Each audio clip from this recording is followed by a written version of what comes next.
trustee meeting. It's so good to see all of you. And given that this is the first time that we've been together, I'm going to say Happy New Year. And in advance of Sunday, our Lunar New Year, which begins the year of the rabbit, I want to extend a Happy New Year to you. And the thing about the rabbit is a symbol of hope. So 2023 is predicted to be a year of hope. The meeting agenda today, and I think that you've all had a good time, a great opportunity to dive into it. One of the things we really filled it, not only with hope, but a way for us to be in action. I think that you'll agree that hope is dynamic. It's active, not passive. It pulls us forward and expands boundaries and creates new possibilities. So as we prepare for our strategic planning process that Christian and his group will be leading with staff, we have invited today the first of two library presidents, the head of the Los Angeles Public Library, to have a conversation with us today. And the whole idea with David and staff and all of us together is to really expand the possibilities, to really begin to think about what does it mean to be a 21st library or urban library. So David goes off to these wonderful conferences and he's always regaling me with all the different things that he learns at these conferences. And now we're going to be able to share that with you in conversation today. It also seems that hope has enlivened our community with the unveiling of the Embrace on the Common. I'm pleased that David and his staff with the Boston Foundation and many of you in this room had important input into the Embrace. Around the base of the Embrace are 65 icons. And we have former trustee Byron Rushing. We have Sarah Ann Shaw, a lifelong friend and advocate of the Roxbury branch.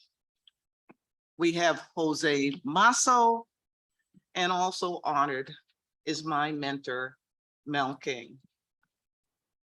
So with that, I'd like to invite Trustee Lynn Wooten to read our EDI statement. The trustees of the Boston Public Library reaffirm our commitment to racial equity, to the principles of diversity, equity, and inclusion more broadly. The library is formally committed. What happens when you use your phone? Is firmly committed to becoming an anti-racist organization in response to systemic racism, inequity, and injustice prevalent in our society. We acknowledge also that the Boston Public Library Central Library stands on a land that was once a water-based ecosystem, providing substance for the indigenous Massachusetts people and its place which has long served as a site of meeting and exchange among nations. We are committed to land acknowledgement for all locations of which we operate. We reaffirm this commitment to set the context for our planning, deliberations, and public engagement so that they take place from the spirit of welcome and respect found in our motto, free to all. Thank you. Excuse me, Ms. Douglas, if anyone needs to advance their computers, you just have to use the arrows on the right to go back. So you know. So I'd like to turn it over to our clerk, Pamela, to do the roll call. Arana Ortiz will join on Zoom. Present. Evelyn? I said present. Did you hear me? She's talking just a Can minute you ago. hear me? Confirmation she's Yeah, on. she just spoke a few minutes ago. Okay. Asim is absent today. Ball? Here. Berman? Here. Bradley? Here. Cronin? Here. Josina Fori? Here. Douglas? Here. Hyde will be absent today. Hawkins? Here. Massa will be absent today. Rush will be absent today. Tyler? Here. Westra? Here. And Wooten. Here. We have a quorum. Thank you so much. Please advance the slide, Jay. You've all had an opportunity and received the minutes from our October 11th meeting. And are there any comments, changes, edits? Hearing none, may I have a motion to approve the minutes of October 11th? So moved. Thank you, Ben. Second. Second, Linda, thank you. All in favor? All in favor? Aye. Any nays? So moved. Thank you. Takes a village, Pamela, to get through these Robert's Rules of Order. We in October, we launched several committees. And we're really excited about that. We want to give you an update. And instead of me giving you that update, what I would like to be able to do is for you to hear from our trustees who are leading the committees. So I'm going to start off with trustee Linda Dorsina Forey. Thank you, Chairwoman. So with the Community Engagement Committee, it was quite a conversation. It's a committee that started last year. Incredible group of folks. We really worked hard. I'm chairing it and my co-chair is Jose Masso III. And so we're the two new additions to that committee. But a lot of work was done prior where they worked on a draft model of the charter. And so we were able to have an engaging conversation and really completed the charter for the Community Engagement Committee. It's how do we really support and elevate the work that, David and the incredible staff at BPL is doing, but also in our amazing branches.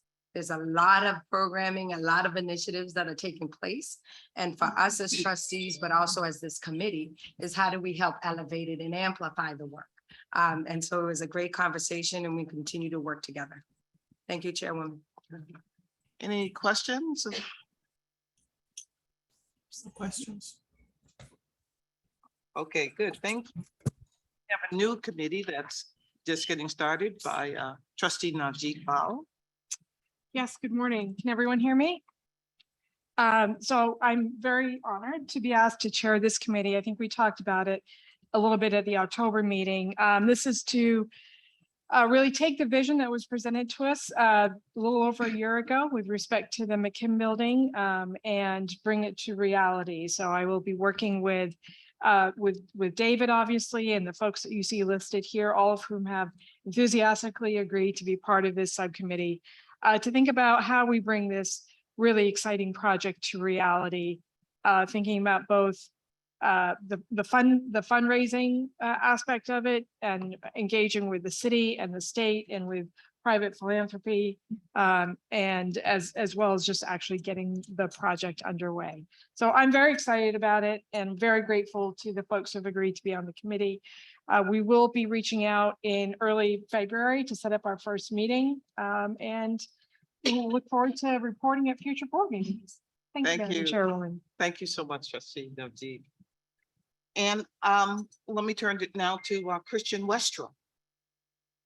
Thank you very much, Chair Douglas. I have the honor of leading the Strategic Planning Committee, and the real question that we're seeking to ask is one that Chair Douglas put to the group a little while ago, and that is, what does it mean to be an urban library in the 21st century?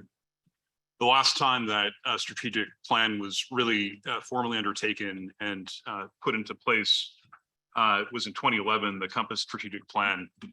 There's been some work done subsequently, but there hasn't been a full-scale strategic review undertaken. And so it's really my privilege to help organize and lead this committee. We have a group of various stakeholders from the community, trustees, staff from the library, leaders of nonprofit organizations and community businesses. And I think one of the key things that we'll make sure to continue doing is work hand in glove with David and his team. We realize that the staff of the library are going to need to be directly at the table and directly involved in every step of the process. And we're just so excited to be involved in this and delighted to have everyone's participation. Our initial meeting will be in February, and we'll make sure to keep this group informed. Any questions? Well, thank you. To everyone, I want to thank the trustees. We've got there's so much expertise, experience, and commitment to this library. And in between these meetings, you may see us here physically at these meetings, but in between, there's a lot of work that goes on with the trustees. So thank you. Thank you all for everything that you do. I'm going to turn now to David Leonard, our illustrious president. Thank you, Chair Douglas. Good morning, trustees.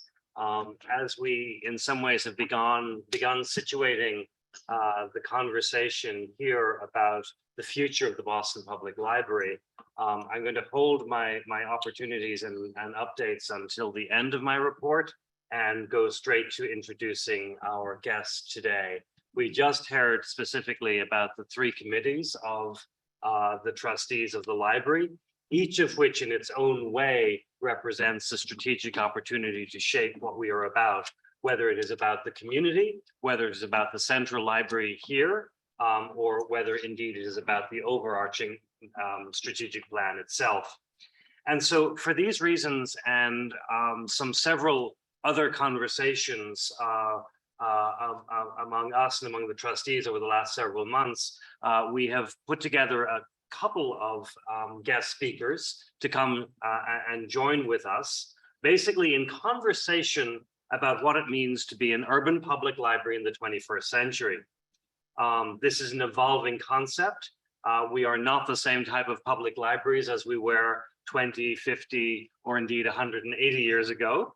And so we have this opportunity now, particularly coming out of several crises of 5, 7, 9 years ago, coming out of these first 2 years, now 3 years of the COVID pandemic and the change in interest in public libraries. And so I'm thrilled today to have one of my colleagues join us. John Szabo is the city librarian at the Los Angeles Public Library. And John's bio was provided to you, but he has over 30 years of public library experience in leading several institutions across the country. He's heavily involved in several of the associations in the library sector, both nationally and internationally. And so I'm thrilled to have John join us, talk a little bit about his experience first. I'll pose a few questions and then we'll open it to all of the trustees to be in dialogue with John during this next 20 to 30 minutes. John, I hope you are there. Welcome to the Boston Public Library. Good morning. Good morning, David, and good morning, trustees. It's wonderful to be with all of you. Can you hear me okay? We can, and thank you for getting up at the crack of dawn. It may not even be dawn in LA at the moment, but the background looks fabulous. Yes, a daytime background. It would be, you would see nothing behind me if it were real. Well, again, thank you so much for having me, and it is an honor to be with all of you. Boston Public Library is, of course, an American treasure, not only because of your beautiful buildings and collections, but because of what you do every single day for the residents of your city. And as a librarian and someone who cares, of course, deeply about libraries and the future of libraries, thank you all to the trustees and to David for your stewardship of such an important institution. And you won't be surprised to hear me say that you all are mighty fortunate to have David Leonard as your president in that effort.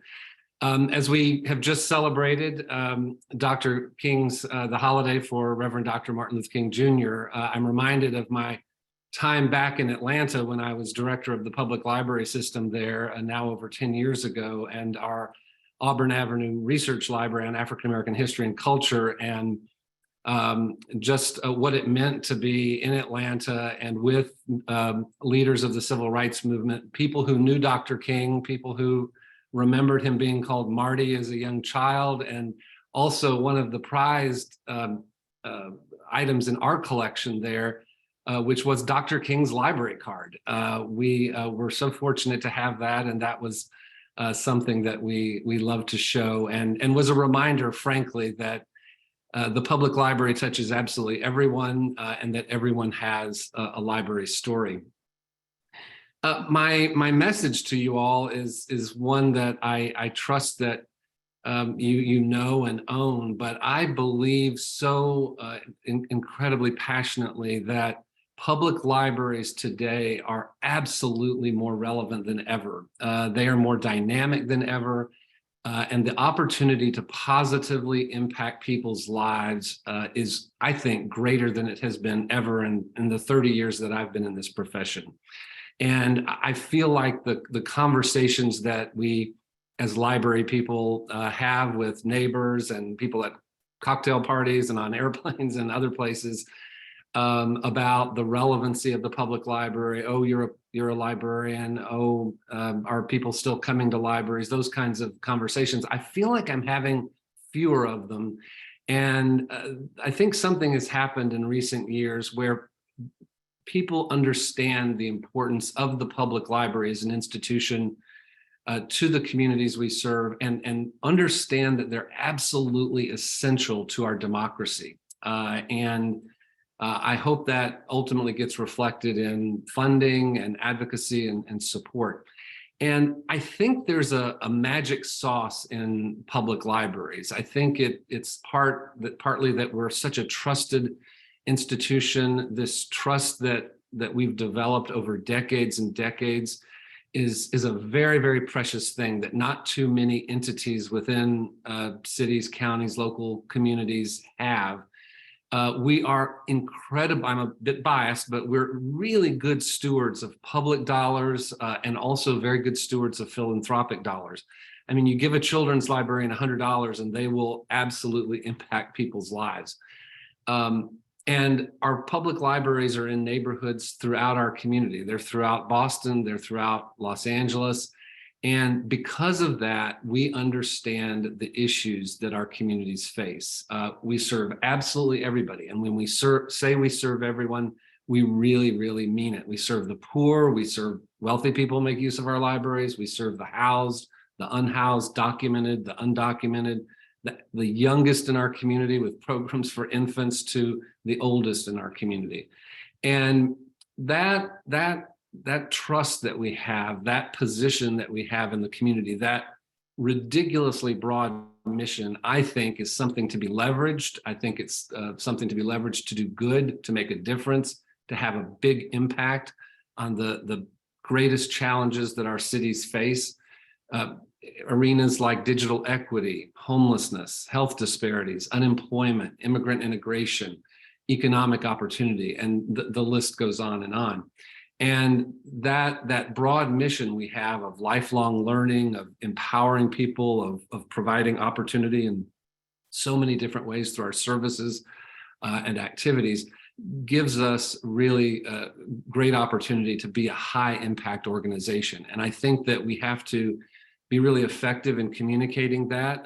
We are not a nice to do institution in the communities we serve as public libraries. We are absolutely essential. We're essential to K-12 education. We're essential to all corners of our community. And when we do important work in these areas, I think we really have to own it, and I think we have to proclaim it.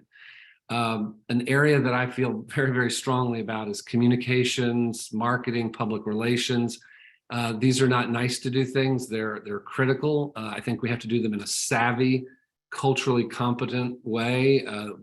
Our communications in diverse cities like Boston and LA have to be multilingual through numerous channels. A robust social media presence is critical. And also we're thinking a lot about how to drive digital traffic into our physical spaces and how we drive and vice versa, how we engage patrons in our libraries with all that we offer digitally. And also how we as a library are putting our brand on the digital deliverables that we provide people. It's also critical that we're looking at all aspects of the library through a diversity, equity, and inclusion lens. And that is because it's the right thing to do, and it's strategic.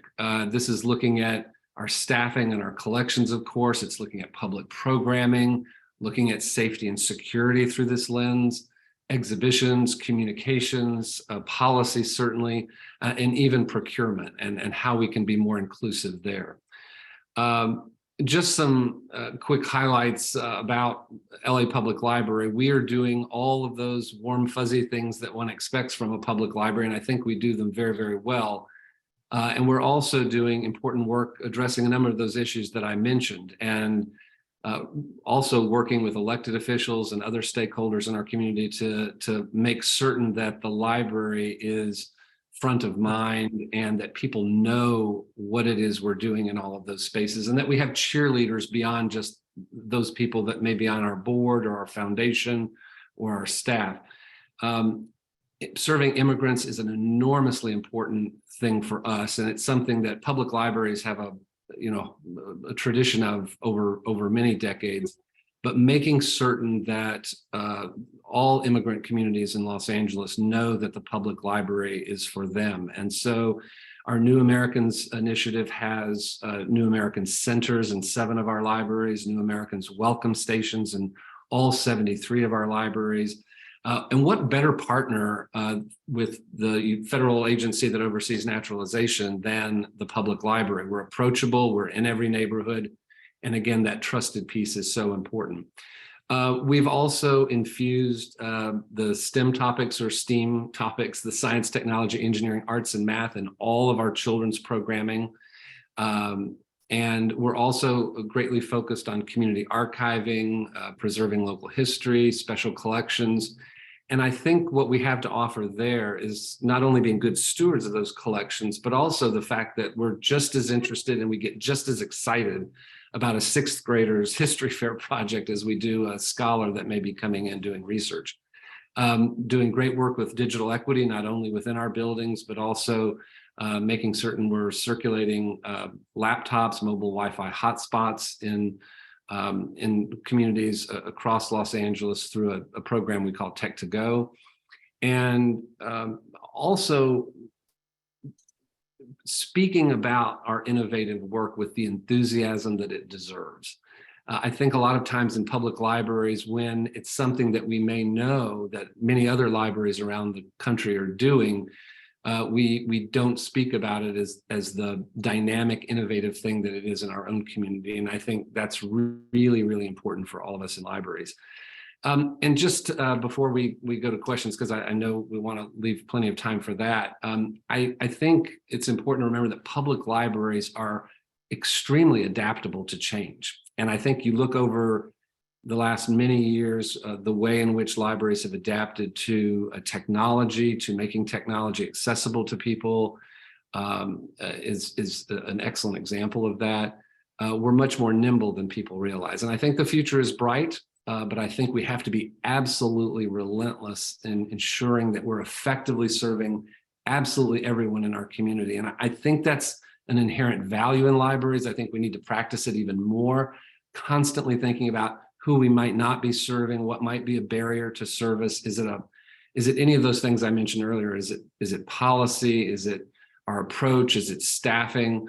What is it? And really thinking about that, having a high impact, and also again, reminding our stakeholders always of what we're delivering and how important it is for the people of our cities.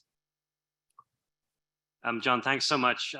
That's a great and thorough intro. I 100% agree with everything that you said. No surprise. I'm just wondering if you would highlight your thoughts around that our gathering spaces, in our case 26 locations, in your case 70 something. The value of community space, gathering space itself being a part of service. We used to think, I think, of library buildings as a place in which everything else happened. And now I think the space itself is a service to the communities themselves. I'd just like to see if you're seeing a similar approach, or that's in your thinking as well. Absolutely. And I, as we take our first steps on a facilities plan, looking at our physical spaces across the system and how we utilize those spaces, we find that we need every single square foot that we have. We may even need more, but it's how people make use of that space. What I need today in Los Angeles is more people space, more space for civic engagement, more space for active learning. And I find that people in our communities want to gather and want to come together around cultural programming. It's that physical space is enormously important, and how we are able to bring people in for programming that celebrates their neighborhoods, their communities, their backgrounds. That is so important, and in a digital age, I think it's more important than ever.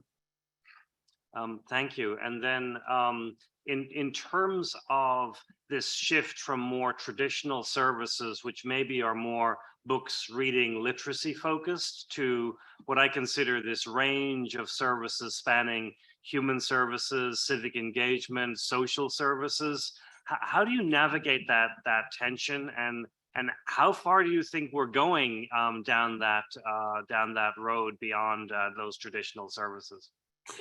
Well, some of those demands on the library, and in some cases, arenas where we're proactively taking a step forward into these spaces, in some cases are largely a product of a social safety net system that is not worked effectively. We find that some of the things that we're doing in response to being a safe, secure, and welcoming library are important service deliverables to our community. We're, for example, now engaging in contracts with about 12 different social services and mental health providers, where because of their capacity issues, we are actually paying them to come into our libraries to provide services. Would I like to use those dollars on educational learning things? Yes, but that is strategically important for us in order to be successful at what we're doing, and to have the kind of environment that's important for learning and for all of the other things that we do. I think it is difficult because it feels like nonprofits, other governmental agencies, others in our city are lined up at our doors waiting to partner with us to do important work in so many different areas. I mean, I could go on food insecurity, I didn't mention earlier, but others. And we have to look at where those things tie into our mission of empowerment, opportunity, lifelong learning. Like I said, it's a very, very broad mission. But we have to, I think that's the importance of this strategic planning process that you all are embarking upon. What are we as Boston Public Library going to be really fantastic at? And what are going to be those priority areas? Because we have to have something to be able to say, okay, what do we say no to? Because at the end of the day, the library, because of that broad mission, there's a point of intersection with every issue and everything in our communities. But I think it comes back to lifelong learning. Where can we be effective, and what's aligned with our values? Thank you. I'll open the floor to our trustee colleagues here for some additional questions. John, thank you. This is Priscilla Douglas. I'm so pleased that you took the time to be with us today. You have such a fabulous facility.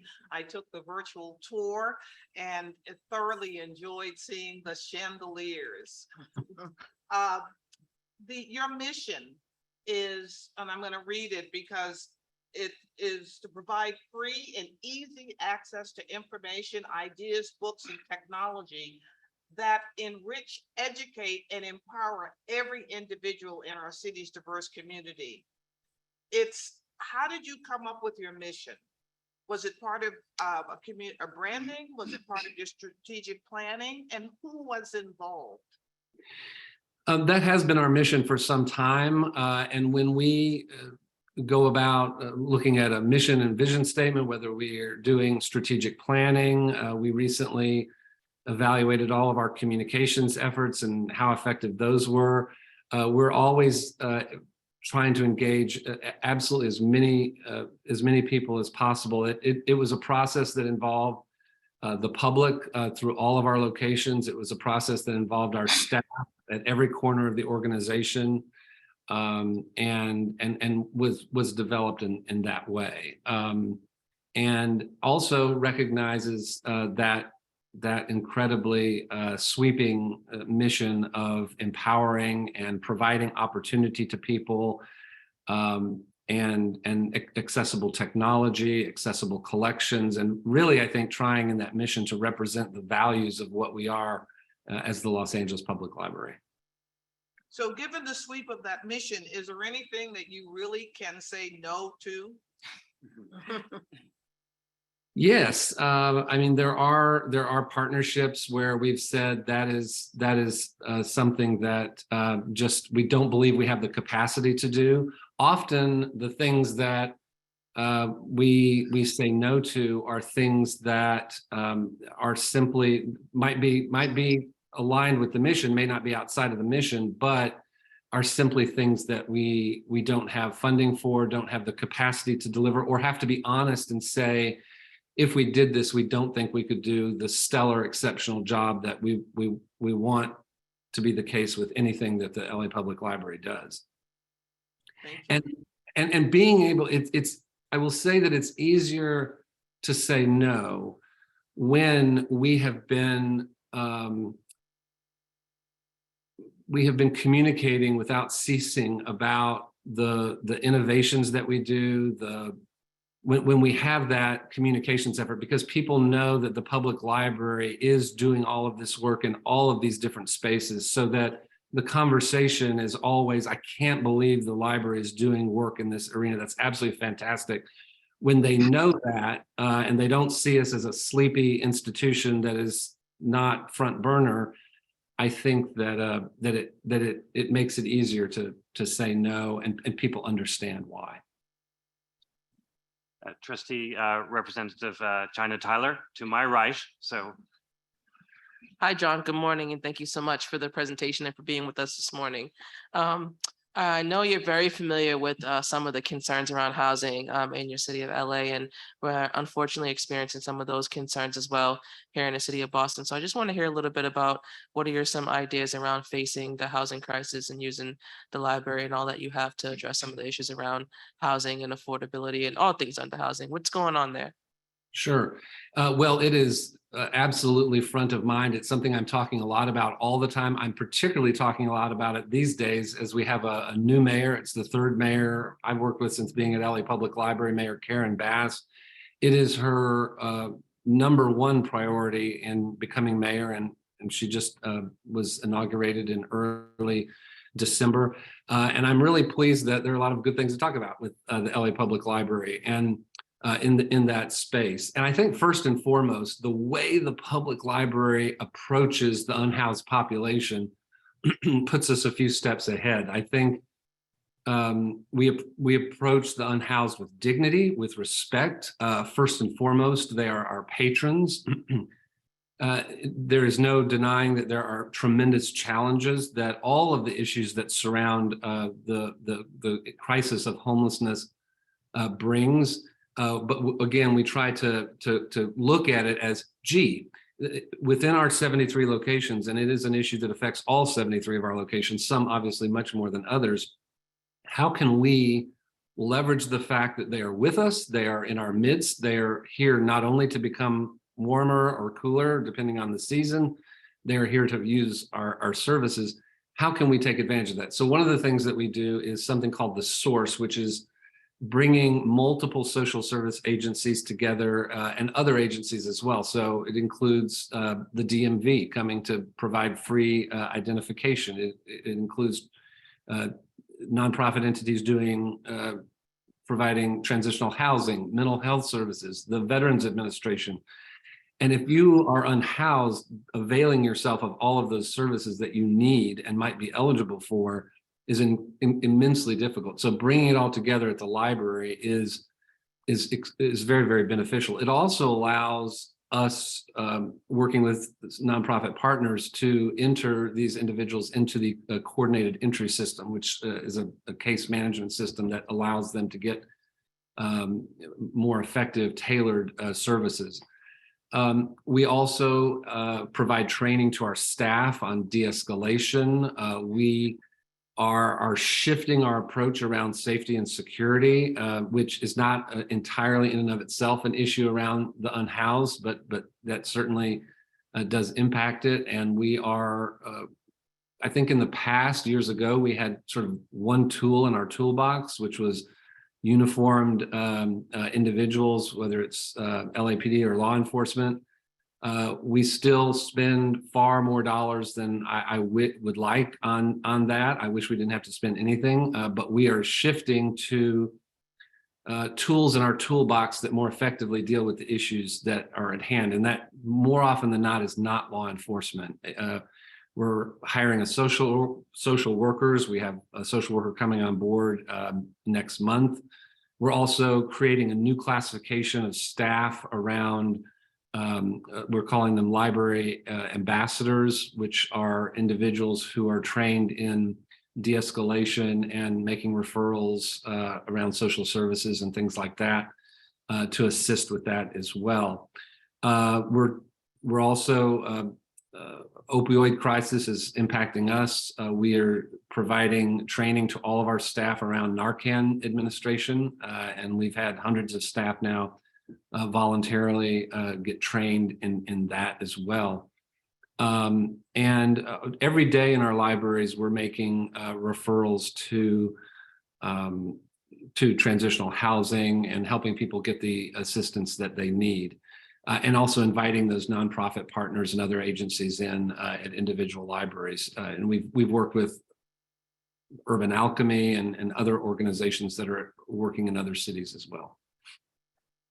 Thank you. We budgeted about 5 more minutes. I know John has agreed to stay a few more minutes over if we have additional questions. I see Joe and Ben and Lynn.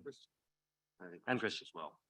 Oh, so we'll try and be brief. So yeah, I'll try to be brief. I want to go, I think all these things you're doing, John, are great. But I want to go back to the sort of question about sort of the traditional use of a library, which is books and reading. How has the sort of digital revolution and ebooks affected how you sort of stock the library? What's the use of digital books versus, old-fashioned hardcover books? And how are you using that to increase, you talked about literacy, but increase literacy, for all, from infants to seniors. Sure. Well, as public libraries are of all sizes across the country, we're seeing a decline in print circulation. We're still investing millions and millions of dollars in that material. Obviously, public libraries want to make certain that we're not disenfranchising anyone. And in the e-resource space, there are more and more formats and channels, and it is challenging with limited budget to make certain that we're jumping on those new trends while also not disenfranchising folks that are using more traditional formats. We have jumped in a major way in the digital space with digital, film, ebooks, audiobooks, and all of that. But we're also really looking at how we can make all of those resources available equitably in our city. And that gets to our digital equity work and making certain that we're providing access, not only Wi-Fi in our libraries and physical computers in our libraries, but that we're checking out laptop, mobile Wi-Fi hotspot bundles. I will say this issue of digital equity is one that we need to deal with as a nation. It still feels very much like we're putting Band-Aids on the issue with even the big multi-million-dollar robust efforts that we're doing here in LA. But also all of the traditional literacy programs, story times, making certain that what we're doing with young people is aligned with our school district, Los Angeles Unified. Also, one of the things that really concerned me a number of years ago was the fact that we relied on young people to walk into our doors or their parents, caregivers, grandparents, guardians to come into our libraries and sign up for a library card. So many parents and others work 1, 2, 3, 4 jobs. That's difficult. That's a barrier. It's intimidating. It's an issue for the undocumented population to come in and fill out that paperwork and not fully know that we treat all of that confidentially. So we entered into a partnership with our school district to automatically ensure every child receives a library card. And coming into the pandemic, that was incredibly important to have in place. A Read Baby Read program where we're providing a baby's first book, a sippy cup and t-shirt and all of that. Again, carrying that message of how important it is to read at the earliest age to families. So those literacy programs, literacy around traditional reading, adult literacy, English language conversation classes, all of that is still extremely important to our mission and to what we're doing every single day. Okay, thank you. Thank you very much. Ben, and then back to Lynn.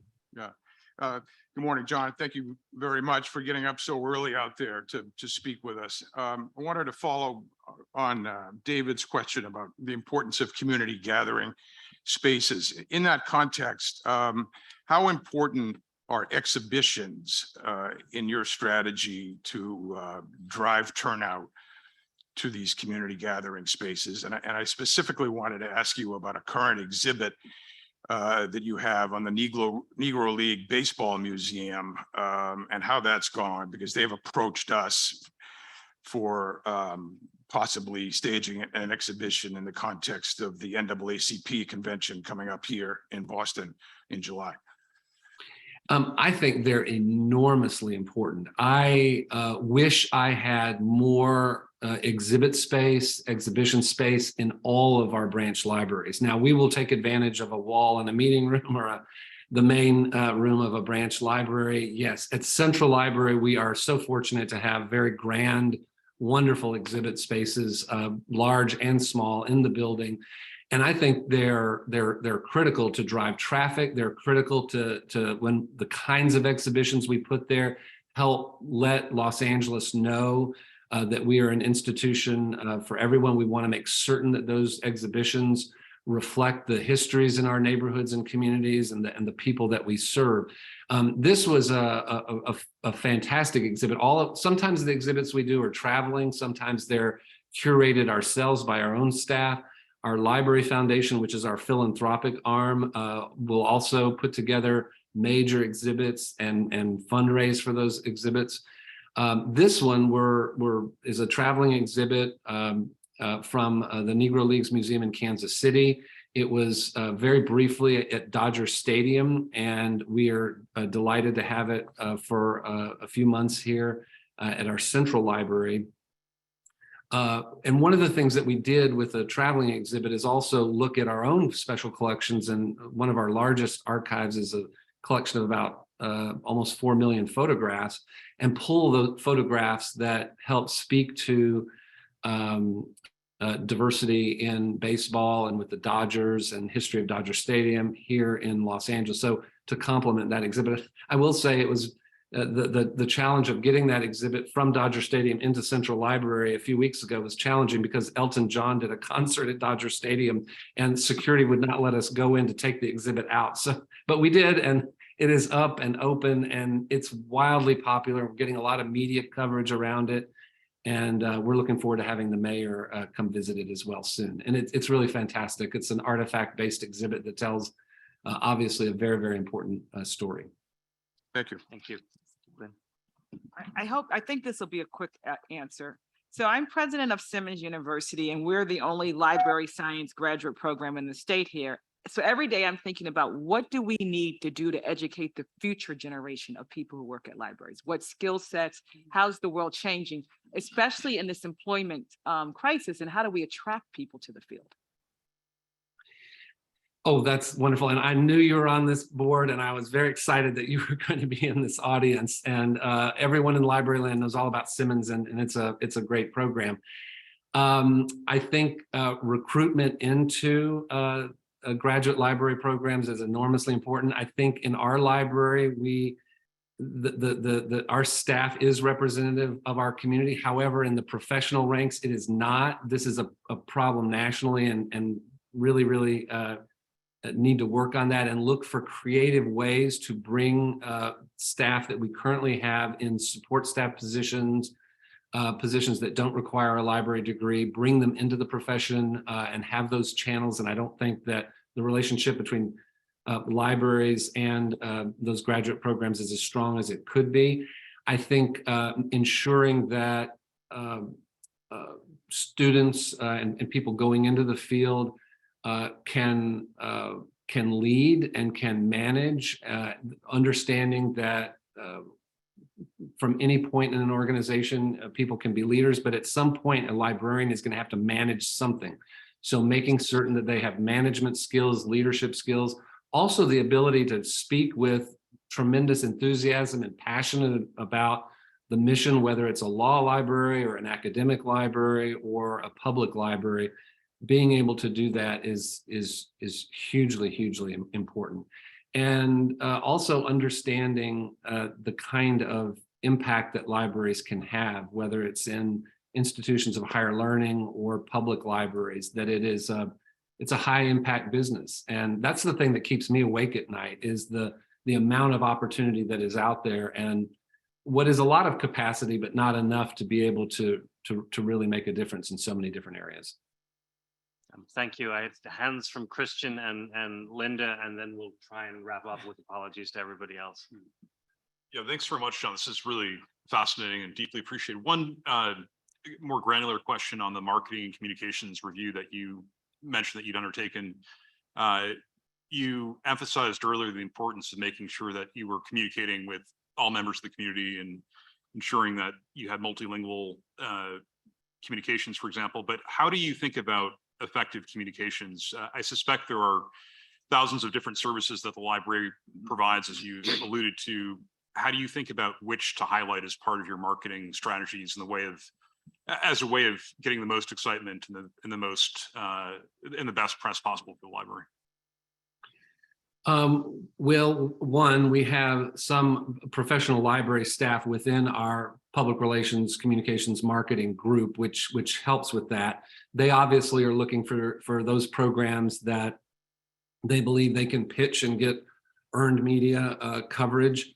It's also one of the things we learned in that marketing plan that we did was that we were very central library focused. We were very all of our team was based at Central Library. And so we hired communications staff in 3 different areas of the city to be more connected with the programs and activities that were happening in those libraries, and to be able to get coverage of those activities and programs in some of the smaller channels and other media that were in those communities, and also to be more effective at communicating through various ethnic media channels and in those other languages. So, and one of the things I will say that I've resigned myself to in public library land is people are often saying, oh, it's the best kept secret, or, oh, I had no idea you were doing that. Why didn't I know that you were doing that awesome thing?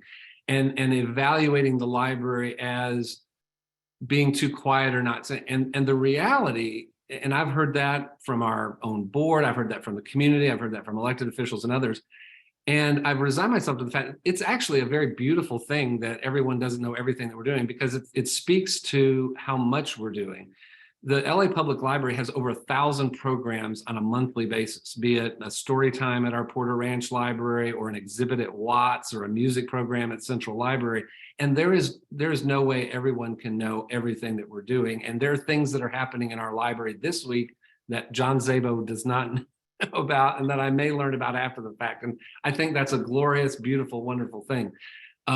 But I think it's looking at those programs that that in some areas may not have gotten the push that we've had in the past, to push those and promote those. It's also looking at what might appeal to some of those communications channels that we're not controlling, that we hope will cover us, whether it's television, radio, or print.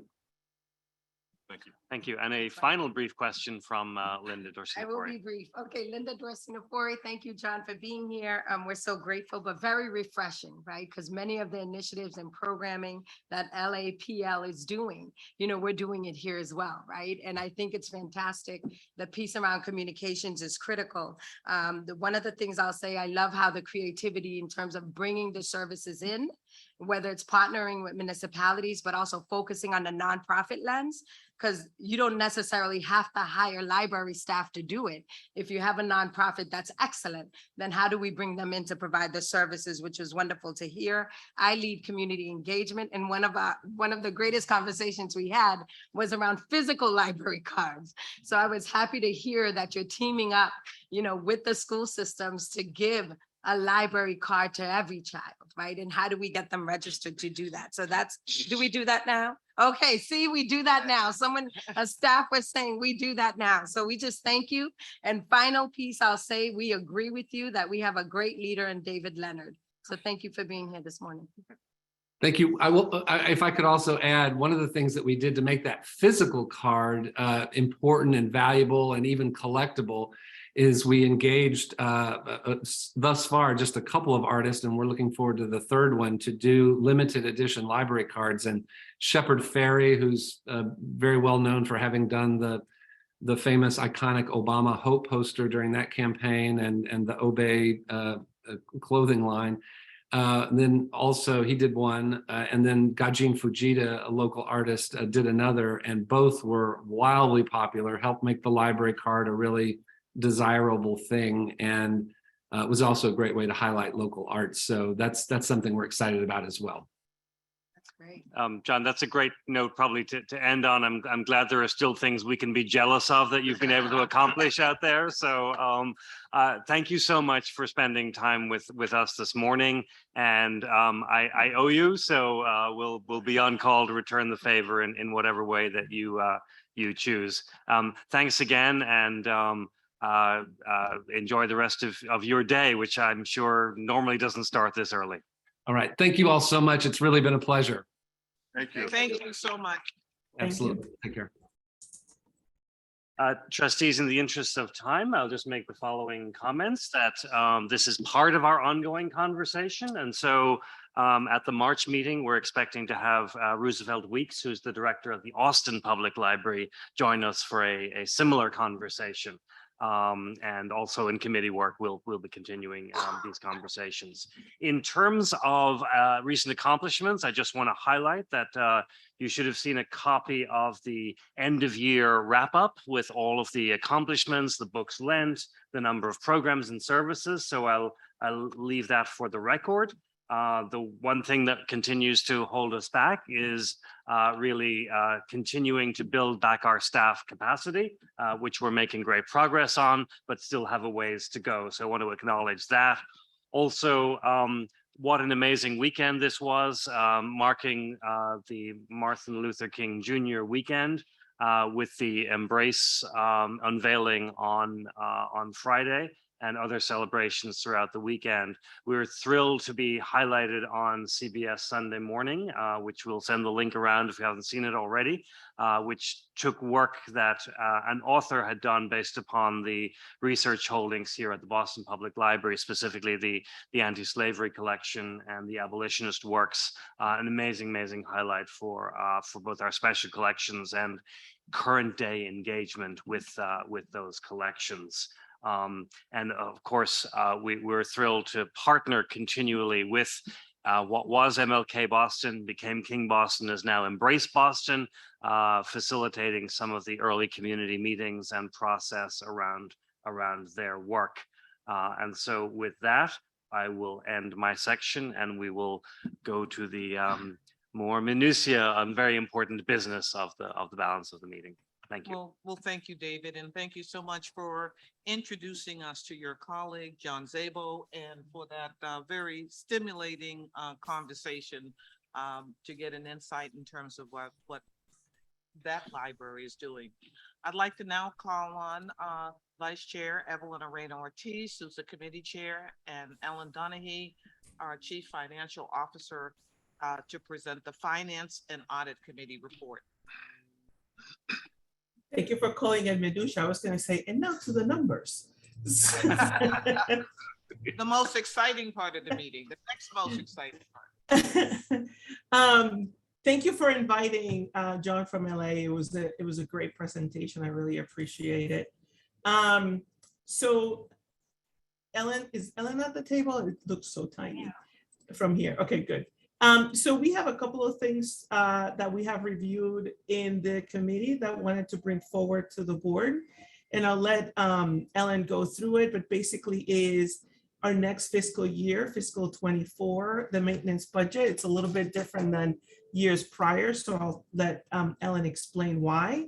And also there's a vote to increase the contract approval thresholds for the finance and audit. So Ellen, can you take it on? Just a reminder to anyone that's on the Zoom or in the public building that we're going to be closing the public comment section down soon. So please sign up via the chat or on the form in the back of the room if you'd like to speak during public comment. There we go. Thank you. Good morning, trustees. As many of you know, January is budget month. We submit two types of budget submissions, our maintenance budget submission and our initiatives. Mayor Wu has changed this a little bit. In previous years, we were asked to submit reductions in revenue, and this year we are only being asked for maintenance and initiatives. We had a good meeting on Friday with our Office of Budget Management colleagues, and we were joined in that by a number of members of Mayor Wu's staff, as well as the city CFO. And the conversation was around how do we square up how do we address the mayor's priorities, or how do our priorities address the mayor's priorities? So I think that was a good conversation. We'll get some feedback from them in the next few days, I think, as to what they would like to see from us. We've costed everything out that we have on our list, so that'll be a pretty easy submission, I believe. And if David, you want to talk at all about our No, I think we're initiatives? seeing a very collaborative set of conversations before submitting the formal request, and so that will mean that I think we're in good shape. We will look to give you a more thorough presentation, hopefully at the March meeting, around what initiatives they're particularly interested in and that we want to see going forward. But so far so good, and I'm sure it's no surprise that what our goals are indeed already in alignment with the mayor and the city's vision going forward. It's really about Boston for everyone, getting into the neighborhoods and doing the small things right in order to get to the larger things as well. There are more specific goals, but again, we'll go into more detail at a later meeting. And we do have a tentative commitment from the city CFO to join us at the March meeting. Her schedule obviously can be quite busy, so, but at this point, we do believe that she will be joining us in May. To the maintenance budget, it's a little bit of an odd year. We are sort of out of contract with our unions. PSA has actually settled, but the money hasn't been loaded into the system yet. So we are submitting the contracts as if they were out. They have not had a cost of living increase from 2020. The PSA contract is up about 5.6% with the compounding. So once that's baked in, I would expect that to be about a $750,000 increase. We are hopeful that we will be settling with AFSCME soon, and that the final budget will show the fully funded collective bargaining contracts. We will also request an increase for collections. As you probably know, the cost of books is up fairly significantly over the last number of years. We don't just buy hard copy books, we also buy electronic resources, so that mitigates it a little bit. The city has been quite supportive of our increasing our book budget. I think it was up over $500,000 this year. What also helps is we not infrequently have a relatively large salary surplus, and they allow us to move that down at the end of the year to pay for more books.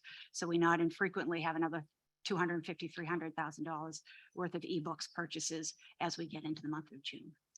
I would imagine with the inflationary factor for the books, we'd probably be looking at somewhere around a 1.5% increase to maintenance, which will then again increase as soon as we load in the new collective bargaining contract, the PSA, and hopefully the new one for AFSCME as well. And with that, I'm happy to take any questions.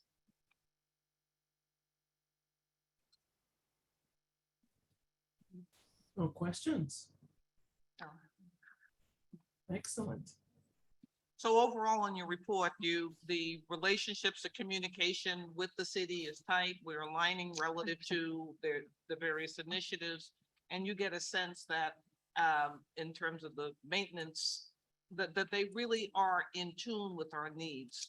Yeah, this Office of Budget Management is always very collegial and cooperative. We've had a great number of increases over the last number of years. We always try to remind folks as we go forward with new initiatives.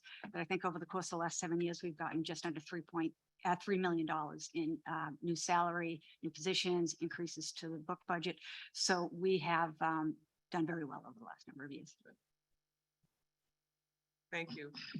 The other thing, Priscilla, I was going to say, and I'll remind the trustees, it's too early right now, but there is a presentation that the library does in front of city council that I would highly encourage people to watch. They do it over YouTube Live. And I've seen it in years past, and it's really interesting to hear the feedback from city council.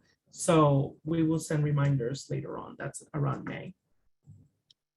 Thank you for, yes, for reminding us of that. I think that'll be a good thing to tune in to kind of get a sense about the dialogue that takes place at city council and our presence in that. Do we need a vote on it? No, we don't. It's just an update. The next one, we will need a vote. So if there's no more questions, I'll move to the request for contract approval increase. All right, so this will require a vote. There was a recommendation from the Finance and Audit to request the following thresholds seen here in the screen, also on your packets. Ellen, right now we're approved for up to 100,000.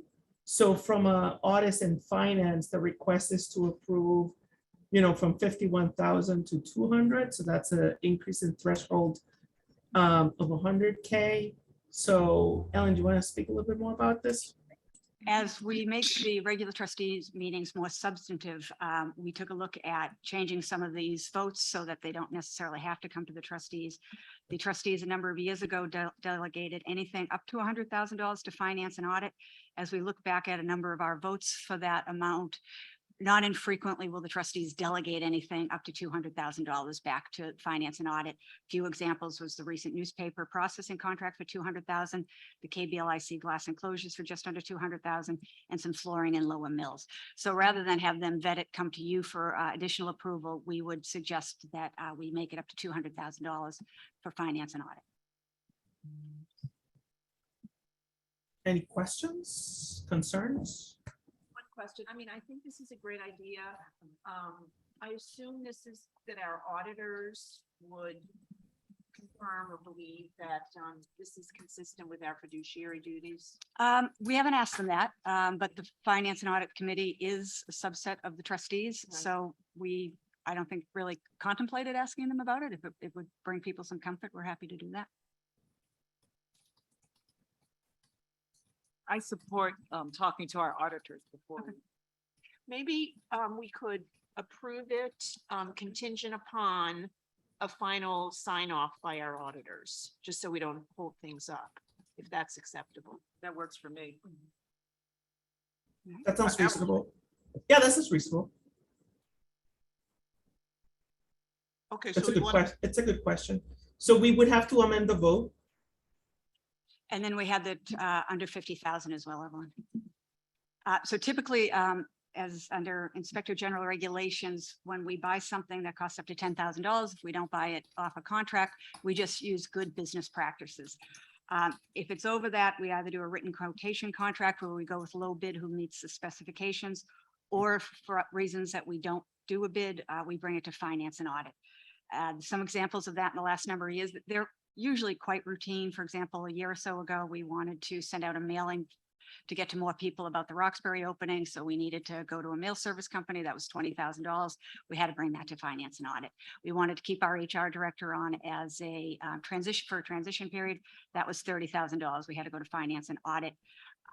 We hired someone to help us identify candidates for our research manager position. So we talked to a number of headhunters, came back with one for $50,000 that we went forward with. We had to bring that to finance and audit. So the discussion we had with finance and audit is, would they delegate the approval for things under $50,000, not bought off state contract, to library management to make a good business decision? so Evelyn, do you want to amend the motion, please? Yeah, so we amend the vote to, let me see, how do we add this contingency? Should we say with the approval from an auditors? Yeah, contingent on consent of or approval from the auditing firm, the trustees of the public library approve an update to the contract limit thresholds, requiring a review and vote by the trustees, finance and audit committee, and full board of trustees Trustees with the new limits set as follows: $0 to $50,000, no votes needed. $51,000 to $200,000. Finance and Audit Committee votes to approve. 200,000, 201,000 and up. Hope nothing. Finance and Audit Committee reviews and recommends a vote to the full Board of Trustees, votes to approve. Wow, you read the whole thing. Thank you so much. On a roll. On a roll. So, all right, so can I get a motion, please? So moved. Second? Second. And then, do we have to do a roll call, Pamela? No, just have to do nays. and yays. Okay, any nays? Any abstains? All right, it passes. Thank you so much. And that's it for finance. Thank you so much.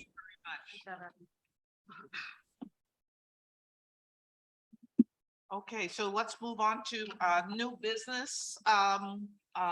In terms of new business, David already made the announcement about the CBS News, which was real, CBS Sunday Morning, the story of Ellen Craft, which was really exciting, began with this panoramic view of the Boston Public Library and then took us inside to the rare books. It was really terrific. There's also Michael Fulford did a terrific job on WBUR Boston Common and talked about the unhoused population. It's a podcast, and I think you all have the links for that. Very exciting, the Leventhal Map Center opened up its latest exhibition. It's called Building Blocks. I think Garrett has been talking about it and his staff have been talking about this. They used all these urban atlases. I should have Joe talk about it. He probably knows more. It's very exciting exhibit and on display. And it really, you can see the transformation of Boston in this display.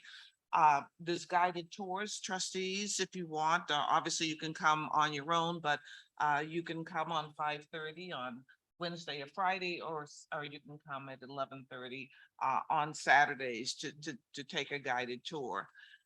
Any other new business? Any other announcements? Anything happening with, am I missing anything? Paula and the fund have a fabulous report. I think you've all seen David's end of the year. So there's so many activities and initiatives associated with that. You can buy a seat, you can buy a lamp, you can make a donation, right? Jeff? There are many ways. There are many ways to. Library services many people. We have many ways for you to get to the library. That's perfect. So thank you. Let's now turn to any public comment. There is none unless. Didn't sign up. We have none online either. All right. Anything else we want to discuss? Let me be, since we have a couple of minutes, just 1 minute. You know, if you haven't had, I know that most of the trustees had a chance to take a look at the LAP library. They have some really exciting things. They have this thing called Teens for Change, which is really a fabulous program. It's during the summer where they bring teens in and it's all around democracy and social justice, which is a very exciting program. They have one that I love as well, which is called Octavia. You know, Octavius Butler, the science fiction. So there's a way for students to become cybernauts and move into that whole space. Do you have any favorite things that you want to say about the LA? I think the central library there is an amazing space. It's large, but there's a lot to visit and explore. I got to visit several years back, and so it strikes me as being different than we are, but very similar in many ways. And so I'm just reminded that you know, we may be different in different larger cities. They're obviously much bigger than us as a system, but very much playing a similar role in our communities. May I ask one related question? Is there, I thought that was a great discussion. I'm excited we're going to be more of them. Is there a way that we could systematically keep track of things that other libraries are doing that we might want to consider doing if we're not doing it? Is there someone, David, from your team that might be able to help us with that? Because I think that could be interesting for the strategic planning process. I suspect as part of that, we'll want to do a more formal review of other libraries and other cities. And if things pop up in these conversations that would be helpful to keep track of, that might be useful. Yeah, I think in a broad level, that's the responsibility of all of the members of leadership of the library. And certainly most of our librarians, at least, if not all of our staff, pay attention to what's happening in other parts of the country. The two groups that we pay closest attention to, maybe three, are the Urban Libraries Council, which is about 140 of the larger systems, whether they be county or city systems throughout the country. And both John and Roosevelt, who you'll hear from in March, are active in that group. And the second is the Public Library Association, which is a division of ALA. Michael Colford is currently serving on the board of directors for PLA. And that's a much larger amalgamation association of public libraries. So those are probably the two that we would pay closest attention to, but we're all, my sense is we all pay attention to each other. And so it's beg, borrow, steal, you know, we all copy, someone else leaps ahead, you know. We've been the ones that people have copied at sometimes, and if we're gonna copy the Octavia or the Teens for Change model, we do a little of that, but that sounds like a very focused way we do that.